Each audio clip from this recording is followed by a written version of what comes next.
Hey everyone, Cooper here, host of the fine podcast you're listening to. I just want to let you know that the episode you clicked on has a format that is very heavily inspired by a podcast called The Bookening. To be clear, our thoughts and opinions in this episode are our own, but the format is very similar to this podcast. I just wanted to give you a heads up and give credit where it is due. With that out of the way, enjoy the show. Coming up next, Booking It begins their mini-series on the Wingfeather Saga, beginning with On the Edge of the Dark Sea of Darkness.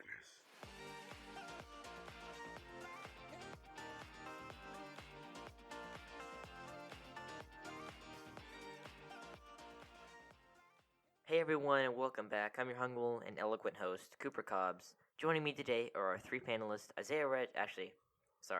was reading off a script. We only have two panelists today, Isaiah Reski and Matthew Killingsworth. How you doing, guys? Good, how about Howdy. you? I'm doing pretty good. I'm kind of sad that Tanner's not here, though. Yeah. Yeah, I know. This is like his favorite book. I know. Hey, he'll be on here next week. I cannot Hopefully. believe that it's fall break. And we got wide open weeks, and somehow we waited till the end of the week to record this, and only three of us are here. That's Well, okay. it's because it ridiculous, was fall but- break, so then we all had stuff planned. True. We probably could have done this sometime. Hey, earlier today, guys, we recorded another episode called The Giver Part 2. Oh, which yeah. followed The Giver Part 1. And if you want to see those episodes, or listen to those episodes, make sure to go to patreon.com/bookinit and donate to one of our 10+ tiers. So that's how you get those episodes. Definitely. You know, guys, I think we've got a lot to get through today, so I'm going to go ahead and cut this short, and we can get started on some baggage. You mean history books? Let's get started on some history books. Matthew, what's your history with On the Edge of the Dark Sea of Darkness, or just the Wingfeather Saga? Well, okay, so about 3 years ago, I heard about this book from Cooper, and he told me it was really good and I have to read it because we both used to give each other book suggestions a lot. And so he suggested this, so I started reading it, and I was really disappointed, especially after a lot of the other suggestions he gave me, that I really did not like this book. I was not into it, and so I couldn't get past the second chapter. So, and since then, I actually never knew it was part of the Wingfeather Saga until like a year later when I heard some other guys talking about it. And then, so I told myself I was never going to read this because it just wasn't worth it. And I've always been a big hater of it, even though I never really read it. Cannot believe it. And until like about a month ago when Tanner gave me the book, and all the other guys were like, "You have to read it." I was like, "Okay."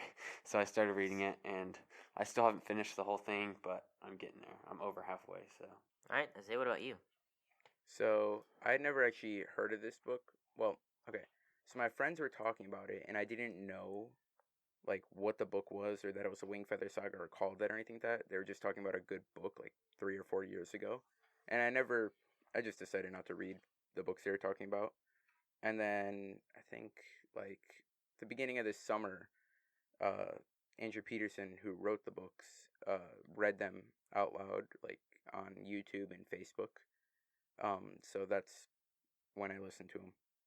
But before that, I'd heard of them, but I didn't know that I'd heard of them. Yeah. Why don't you go ahead and tell us about your baggage, Cooper? You mean history books? Yes. Yeah. Why do we call it that? Baggage is way I don't better. know. Yeah. Baggage is Well, back to baggage. All right, it's baggage again. It's baggage. So yeah, so my family, the first time I ever read these books, they were read aloud to me. I have some very good friends, the Amersons. Shout out if you're listening to this. They really liked his music, and before this, I had listened to a little. I guess it was kind of an animated story book that had like a CD with it. You can turn pages. Anyway, it's called The Ballad of Matthew's Bagats, and it was just a fun little song of the genealogy of Jesus. But I hadn't really heard of his music or anything else, and the Amersons recommended this book series to us to read aloud, and so we decided to read aloud. And Dad, we didn't read the first one out loud. It was just Mom reading it to us, because the first one it didn't sound very interesting to him. But he started reading the second one, and the second one was really great. The third one was great, and the fourth one we all were crying at the end. And so it was just a really fun read aloud. We actually just finished reading it aloud again as a family a few days ago. So we just really love these read aloud, and I've read them a few times to myself just for fun because they're really great books. And I recommended them to Matthew, and recommended to another friend. The other friend actually liked it, but Matthew, he did not like it, and I'm very glad that Hey, I like it now. we I like finally, it now. yeah, we finally got him to read it, and he likes it now. So I'm very excited to be doing a podcast about it. Yeah. But Cooper, why don't you tell us more about Andrew Peterson while we're at it? Yeah, Matthew normally does the bio, but I was like, you know what? Why don't I do the bio today? So I'm doing the bio.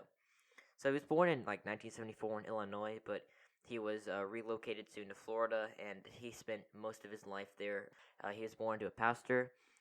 His dad was a pastor there, and as a kid, he loved to read just fantasy. Actually, we're talking about kind of the different genres on The Giver. So fantasy, more like Lord of the Rings type of fantasy, and like high fantasy, something like the Dragonlance Chronicles, the Belgariad, and the War Against the Chitaur. I hadn't really ever heard of those until I was reading up about him. Um, so he kind of, here I'm going to read a paragraph from his book called Adorning the Dark.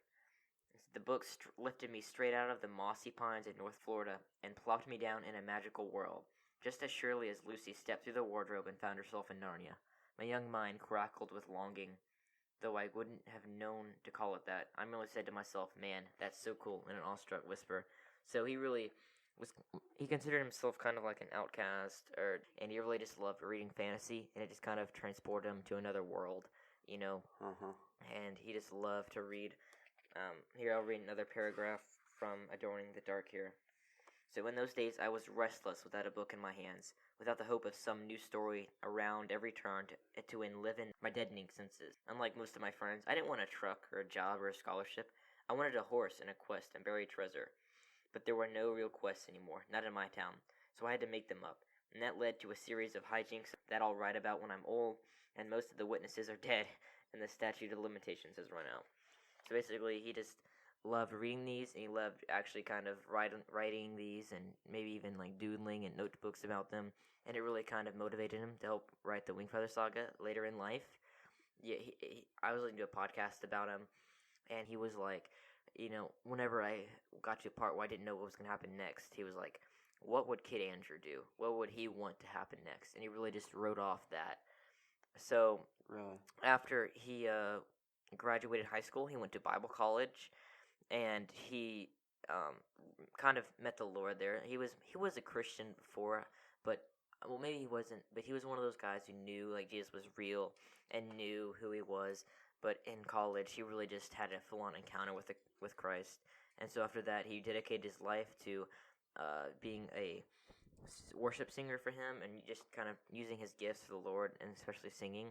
So after college, he married his. Well, actually, during college, he married his current wife, Jamie. No, sorry, he's married to his wife, Jamie. He still. Soon after that, he recorded his demo "Walk" after borrowing a couple $1,000s from his grandma, and he said it was more or less awful. He moved to Nashville and just kind of tried to make it work.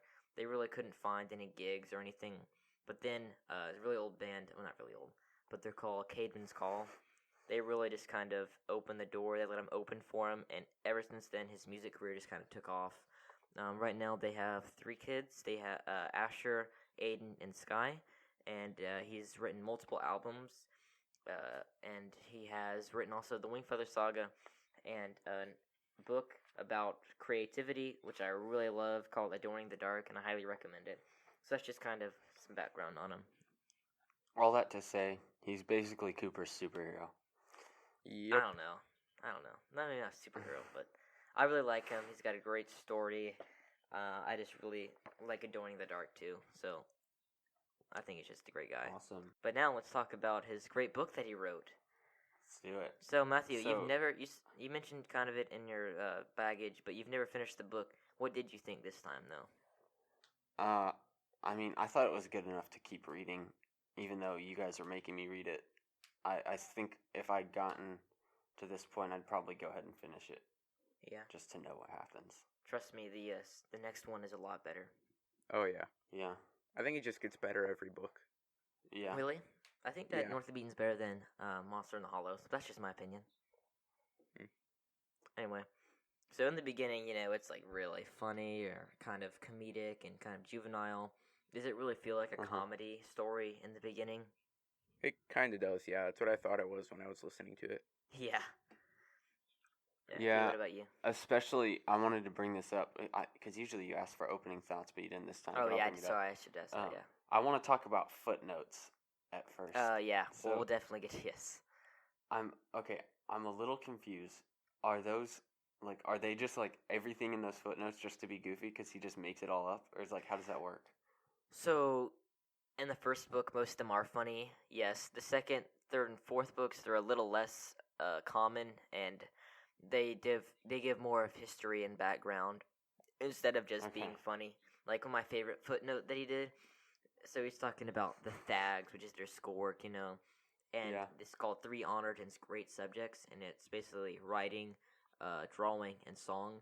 And he was like, some people think that there's a fourth honored and great subject, but those mathematicians are woefully mistaken. Yes, and yes, that one was good. That's amazing.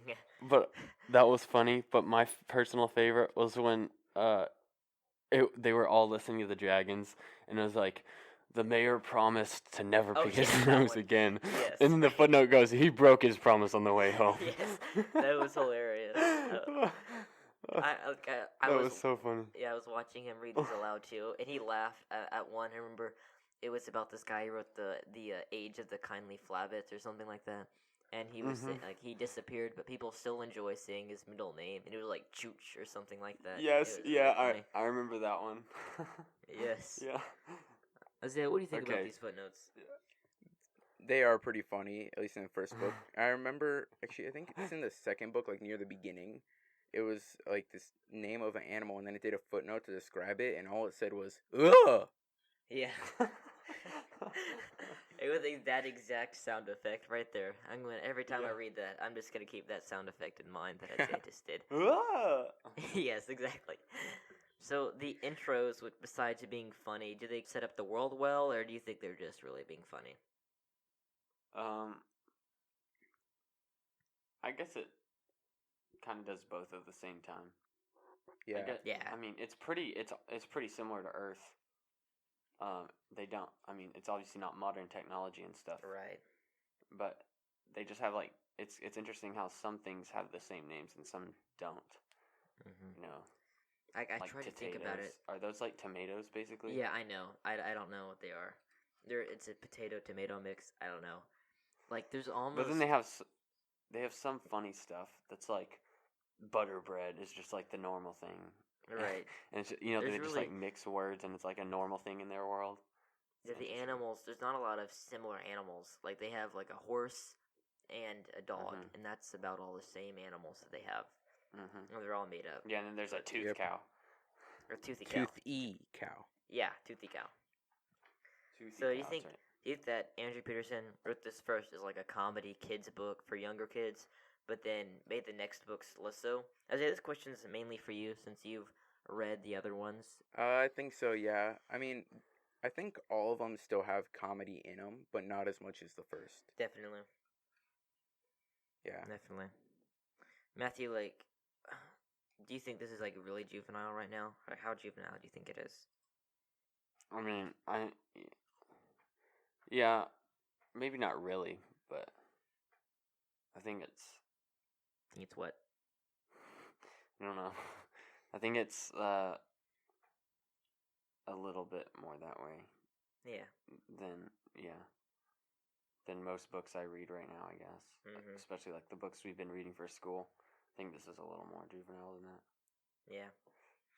So as some people have compared this book, it's the most common comparison. They compare it to the Green Ember. Do you think that the Wingfeather Saga is the book better? About rabbits that Tanner's obsessed with? Yes. Yeah. That series. Do you think that the Wingfeather Saga is better?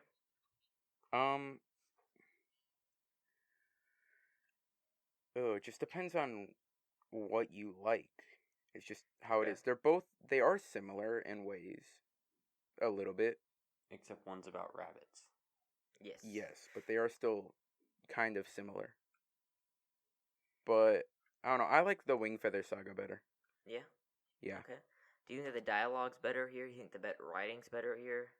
Or is it Ooh. I can't really answer that. I haven't read The Green Ember in like a year and a half, Yeah. so I don't know for sure. Yeah. You just like the I think that the Wingfeather Saga is better. I've read the Green Ember. They're fine. I just think that the Wingfeather Saga is just better. It is better writing, but that's just my opinion. So, we're all older siblings here, right? You're right. We're all the oldest. Yeah. Have you guys ever felt the frustration of having to look out for Yes. your younger kids? Yeah, It definitely. didn't matter what you were gonna say. Yes, I felt. You ever feel like restricted looking out for your younger siblings? That Yes, they, I felt that before. Mm-hmm. Can you give like a story or a circumstance? Well, I mean, not super specifically, but I mean, it's happened several times where,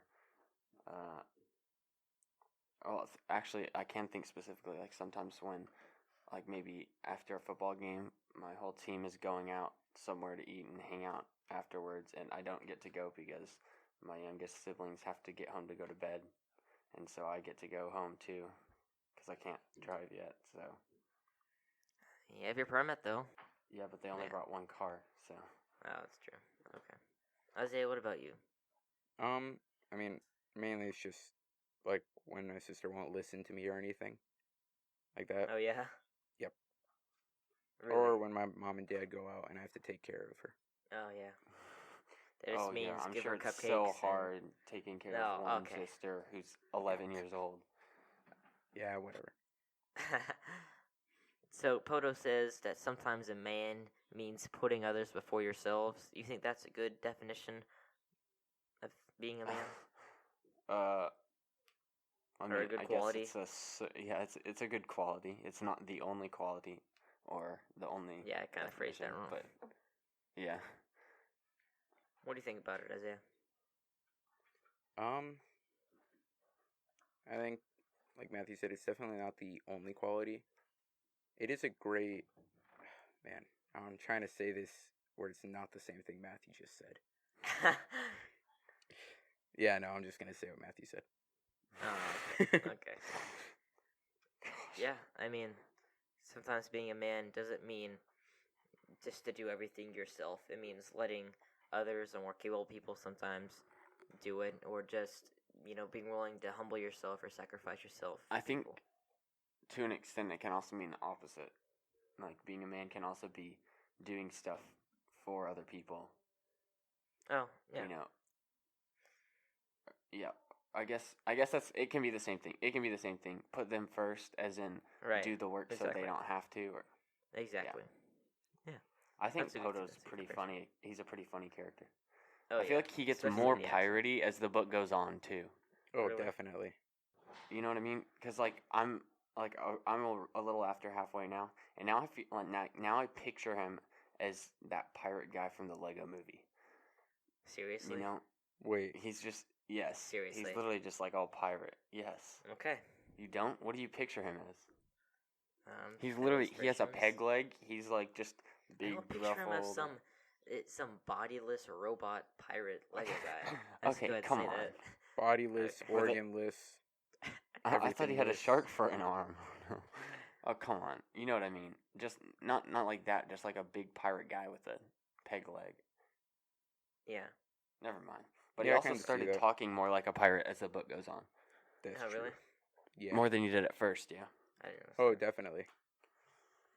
Yeah. So what do you think about Nia, who's the mom, and Poto, who's the grandfather's decision to hide the truth about where they came from and who their father is?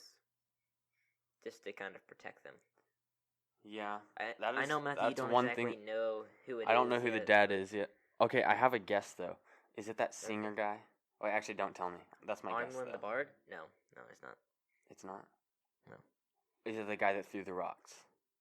Dude, just stop guessing. Yes. You didn't say no.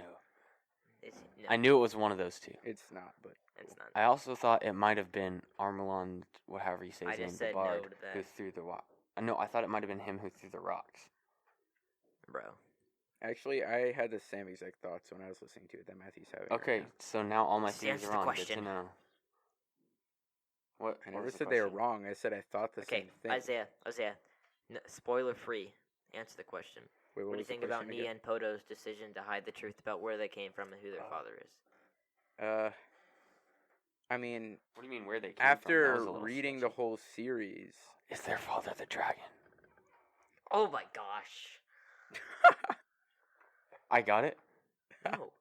What the heck? Okay, Isaiah, just answer the question. so Matthew. I mean, whenever I was first reading it and I didn't know anything, basically like Matthew, I didn't think it was right. But I mean, now after I read the whole series, I agree with it. I think they should have. And could you maybe get some more depth on why without spoiler? Well, I mean, if they knew, they could have accidentally said it to kids Yeah. and then got in trouble. And Dang, Matthew, why couldn't you? It's have finished Nag the book? Nameless. Why couldn't you have finished the books? Is so it you, Nag the Nameless? spoiler in this episode? Is No, the dad Matthew. Nag the Nameless? I guarantee you're not gonna guess it. So stop. yep. I also you I'm know thinking who of is- all the characters. You know who were like their father's name is Esben. Remember? Do you not Oh, remember? Yeah, they said the Art name out. of the father. I forgot. Yeah, his name's Esben. You just don't know Okay, when, okay. right? Or where? I mean. Yeah, I was just naming all the characters I knew that could possibly be the dad. Okay. Anyways, what was your question? You can answer it. So, do you have paranoia when it's just you looking out for your siblings, or do you not really have paranoia? Oh, do I have paranoia? Not really. It just Yeah, depends same. on where I am. Sometimes I have Yeah. paranoia when my whole family's in a place that I think is kind of sketchy. But it just depends on where. It's not really about who I'm with. It's just where I am. Yeah, I'm pretty comfortable. With, like it's not caused just from Yeah, I don't think watching I all don't five really of them. It's have it not either. a problem for me. So you don't like feel the burden of your the responsibility of I watching. mean, out I for feel your siblings? responsibility, but it's not like I'm Not like used what to you're it, I saying. guess. Yeah, Not paranoia. yeah, not paranoia. So you couldn't really identify with Janner, No, I cannot identify couldn't? with a guy Like in who this lives case? with a pirate and lives in a village overtaken by walking, talking snakes. Yeah, I can't identify with that. No, I definitely No, can't. no, Not that. No, like the part where they're walking into the Glipwood, the Dragon Day festival, and he's getting scared that Lily disappeared and getting scared, stuff like that. I've never. Oh, had well, it like if that. all that stuff had happened, if one of the kids I was supposed to be watching disappeared and almost got eaten by a snake man, and I got in trouble with the police and stuff, then I'd probably have paranoia. But Okay. Yes, if Okay. it happened, but I've never actually. no, had I've never that. been in that position. So Yeah, no. Okay. So Glipwood, what do you guys think about Glipwood as a whole? Do you like the town? Was it a good description? Could you imagine it? Yeah, I could picture it. imagine it. I never actually or at least not yet. I haven't gotten the map down in my head. Of just like how I imagine everything. Like where it is compared to everything else. I never really follow the maps in books when I read stuff. I always just kind of make it up in my own head. But I haven't really gotten that down yet. But I can picture all the places and what they look like in my head. Mm-hmm. It's weird because whenever I'm reading books, all the different places, like different houses and different scenes, I guess, I always picture as some place I've been to pretty frequently in my own life. Yes, definitely. So something kind of interesting is the what do you call him? The Igaby's house is Tanner's house. It's not really his whole house. It's just his living room. It's Right. Tanner's living room, and there's like hammocks in it. It's so weird. But yeah, and in like other houses, like in different books, I always pick some house that I actually know. I don't know why, but it always happens. Isaiah, did you picture like the peaceful life that they lived? Yeah, I could. I could picture it. Wait, what do you Like- mean peaceful? Just like the kind of quiet, just like on a cottage, the quiet life they lived. Oh, like farming, Mm-hmm. just sticking to themselves 364 days a year. Yeah. Yep. So he feels restless in Glipwood, but he longs for adventure. I can kind of see some parallel there with like Andrew Peterson almost. Yeah. It was kind of the bio, Like the like bio thing you yeah, were talking about. Yeah. yeah, where he wanted to go and find treasure, go on a quest, right? And the fantasy novels helped him kind of go to Yeah, that he world. really wanted to go to Anaria. How do you pronounce that? Anaria. Yeah. Well, I think he called Andrew Peterson says Anira, but I say Yeah, Anira, Anira. so I don't. Anira. Anira. Okay. Yeah. So, Mr. Rateep says you can't find peace in Glipwood. You can't find it anywhere. Can you identify with Jenner, or what do you think about what Mr. Rateep said? I don't know. I haven't read about anywhere except for Glipwood That's true. so far. But basically, Mr. Atip is just saying that Glipwood is one of the most peaceful places. Yeah. They really don't have as Oh, much really? restrictions as other places that you'll find out about later. Oh, really? Yeah. But they have Slarb. Yeah, well, other Slob's places pretty- have pretty bad. worse. Yeah. As we'll talk about with the dreaded Fork Factory next. Well, 2 weeks from now. Yeah. So, do you think that Peterson or Andrew Peterson describes the hopelessness of the people under oppression? Will the kind of they don't really seem like that, but they really are. Yes.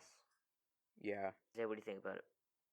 I mean, he definitely describes it, and he describes it like basically where you can picture like on the outside they don't look hopeless, but you can tell that they are, or that you just know they are. They're telling themselves that they're not. Yeah. They're not depressed or hopeless. Do you think that you can never tell that somebody's depressed or hopeless until it's pointed out to you? I don't know. I guess it just depends. No, I think you can tell. I mean, you can tell. It just depends But- how the person is, like if they're hiding it or not.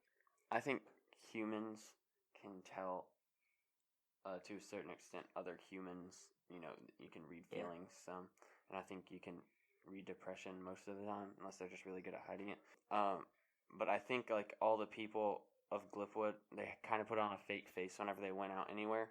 Like on the festival day, like in front of the Fangs, they just acted like everything was normal. But then when you go in the one scene in the library, like everybody just hates the Fangs. Like Oscar and especially yeah. Poto, like at home, they're always trash talking. Yeah. Them. Which I kind of thought Poto would want to be like really like make sure his family is safe. So if he's trash talking all the time at home, Poto I feel like is they're gonna no. accidentally say something. Well, Poto can take care of himself. Oh, yeah, definitely. Yeah. Anyway, I think that's a good spot to stop now, and we'll come back next week and finish the book with Matthew having a lot of things revealed that he doesn't know yet. So we'll get a lot more spoilers next episode. I mean, this one's almost like a spoiler-free episode. We could probably just say it right now. Yeah. Anyway, Kind of was. Good job. let's do Good some job. donor shout-outs. How do you guys want to do this? Yeah, I was trying to think of a way the other day. It didn't work. Yeah. Okay. I think we should just have one person just read them out every week. Just Go, assign Isaiah. it to a No. person. Yeah, Zach, go ahead, do it. I did it last week, sort of. Matthew, you go Oh ahead. my gosh. All right. So we've got Van Pappy, Love ya. Lizzie. Love ya. Wait, do you call her? Wait, is it Nana? Nana. Nana. And, Love ya. Isaiah's grandparents, Isaiah's uncle, Sebi. Woohoo! Is there anyone else? Oh, and don't forget Isaiah's sister. Becky's donating now. So thanks Love ya. everybody. Love Yeah, ya. thank you. Yeah. That's it. Love you, patrons. If you want to support us, make sure you go to patreon.com/book, and the link is included in the description below or in the show notes below. Please rate and review us in your favorite podcasting app. Please support us. Just sacrifice maybe one Starbucks coffee a month and support us for as little as $5 a month. We'd really appreciate it. Signing off for now. Until next time. Keep on booking it.